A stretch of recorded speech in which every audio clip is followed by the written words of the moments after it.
ദൈവത്തിരുനാമത്തിന് മഹത്വം ഉണ്ടാവട്ടെ. എല്ലാവർക്കും അനുഗ്രഹീതമായ ഒരു പ്രഭാതം ആശംസിക്കുന്നു. ശ്ലീഹാ നോമ്പിൻ്റെ 2-ാം ദിവസത്തേക്ക് നാം പ്രവേശിച്ചിരിക്കുന്നു. ശ്ലീഹാ നോമ്പിനെ പറ്റി ഒരു ആമുഖം ഞാൻ ഇന്നലെ പറഞ്ഞിരുന്നു. ആരാണൊരു ശ്ലീഹ, ആരാണൊരു ശിഷ്യൻ എന്ന് ഇന്നലെ വ്യക്തമാക്കിയിരുന്നു.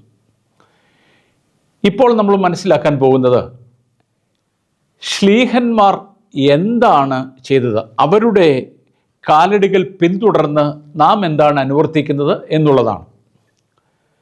ഈ ശ്ലീഹാ നോമ്പ് എന്ന് പറയുന്നത് യഥാർത്ഥത്തിൽ ഒരു 13 ദിവസത്തേക്ക് മാത്രമുള്ള നോമ്പല്ല.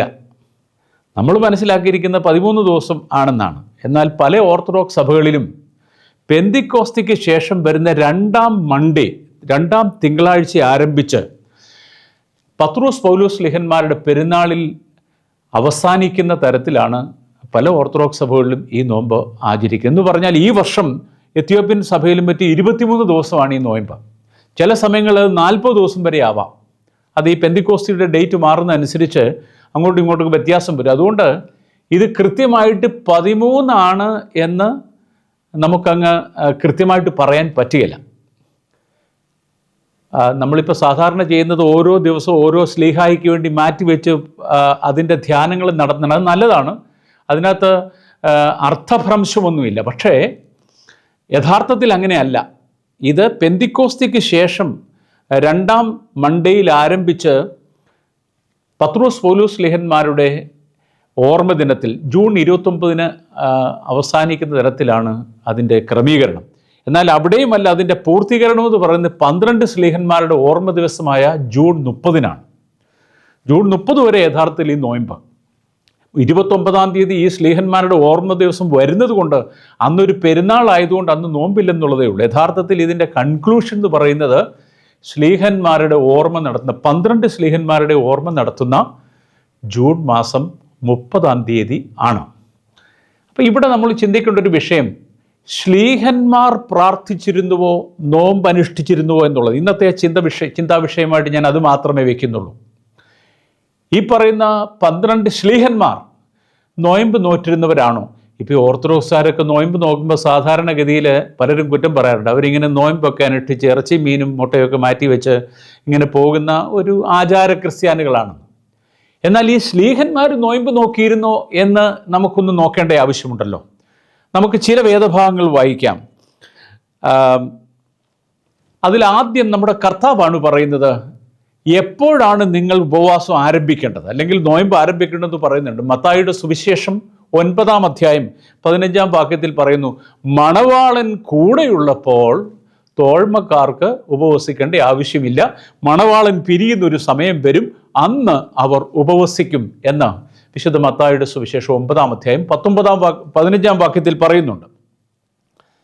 പിന്നീട് മണവാളൻ പിരിഞ്ഞൊരു സമയമുണ്ടായി, അവൻ സ്വർഗാരോഹണം ചെയ്ത് പിതാവിൻ്റെ സന്നിധിയിലേക്ക് എടുക്കപ്പെട്ട് കഴിഞ്ഞപ്പോൾ അവർ ഉപവാസം ആരംഭിക്കുകയാണ്. ശ്ലീഹന്മാരുടെ ഉപവാസം അവിടെയാണ് തുടങ്ങുന്നത്.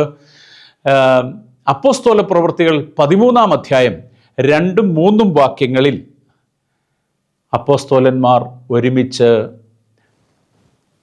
നോയമ്പ് നോക്കിയിരുന്നതായും ഉപവസിച്ചിരുന്നതായിട്ട് നമ്മൾ വായിക്കുന്നുണ്ട്. അപ്പോസ്തല പ്രവൃത്തികൾ 13-ാം അധ്യായം 2-3 വാക്യങ്ങൾ. അവിടെ പറയുന്നത് 2 പേരെ ഒരു വേലയ്ക്കായിട്ട് നിയമിക്കുകയാണ്, ബർന്നബാസും ശൗലും. ഇങ്ങനെ 2 പേരെ ദൈവവേലയ്ക്കായി നിയമിച്ച് അയക്കുമ്പോൾ അവർക്ക് വേണ്ടി ഈ ശ്ലീഹന്മാരുടെ ആ സംഘം ഉപവസിച്ചു പ്രാർത്ഥിച്ചതായിട്ട് നാം വായിക്കുന്നു. അപ്പം ശ്ലീഹന്മാർ നോയമ്പ് നോറ്റു.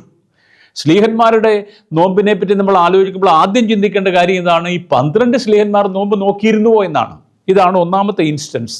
രണ്ടാമത് നമ്മൾ കാണുന്നത് അപ്പോസ്തല പ്രവൃത്തികൾ 14-ാം അധ്യായത്തിൻ്റെ 23-ാം വാക്യത്തിലാണ്. അവിടെ ഓരോരോ സഭകളിലേക്ക് മൂപ്പന്മാരെ നിയമിക്കുമ്പോൾ അവർക്ക് വേണ്ടി പ്രത്യേകം ഉപവാസം കഴിക്കുകയും ശ്ലീഹന്മാർ അവർക്ക് വേണ്ടി പ്രാർത്ഥിക്കുകയും ചെയ്തിരുന്നു എന്നുള്ളതാണ്. അപ്പോൾ ഈ ശ്ലീഹാ നോമ്പിൽ നമ്മൾ മുമ്പോട്ട് പോകുമ്പോൾ ആദ്യം മനസ്സിലാക്കേണ്ടത്, ഇന്നലെ ഞാൻ പറഞ്ഞിരുന്നു, 1-ാമത്തെ അപ്പോസ്തോലൻ നമ്മുടെ കർത്താവാണ്. കർത്താവ് ഉപവസിച്ചു 40 ദിവസം, 1-ാമത്തെ അപ്പോസ്തോലൻ. പിന്നീട് 12 അപ്പോസ്തോലന്മാർ, അവരും ഉപവസിച്ചവരാണ്. ഈ ശ്ലീഹാ നോമ്പിൽ നമുക്ക് ഉപവാസത്തിൻ്റെയും പ്രാർത്ഥനയുടെയൊക്കെ അവസരം കൈവരുമ്പോൾ നമ്മൾ പ്രത്യേകം ശ്രദ്ധിക്കേണ്ട ഒരു കാര്യമാണ്, 12 ശ്ലീഹന്മാർ പല അവസരങ്ങളിലും ഉപവസിച്ച് പ്രാർത്ഥിച്ചവരാണ്. അതിൻ്റെ 2 ഇൻസ്റ്റൻസസ് ആണ് ഞാൻ ഈ അപ്പോസ്തല പ്രവൃത്തികളിലെ അധ്യായങ്ങളിലൂടെ പറഞ്ഞു വെച്ചത്.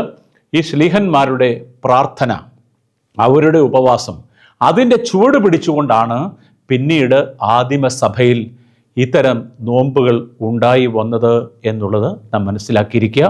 അതുകൊണ്ട് ശ്ലീഹാ നോമ്പ് അനുഗ്രഹപ്രദമായി മുന്നേറുമ്പോൾ ഈ ശ്ലീഹന്മാരുടെ പ്രാർത്ഥനയും മധ്യസ്ഥതയും നമുക്ക് കോട്ടയായിരിക്കട്ടെ എന്ന് പ്രാർത്ഥിച്ചുകൊണ്ടും ആശംസിച്ചുകൊണ്ടും എല്ലാവർക്കും ഒരു ശുഭദിനം ആശംസിച്ചുകൊണ്ടും നിർത്തുന്നു.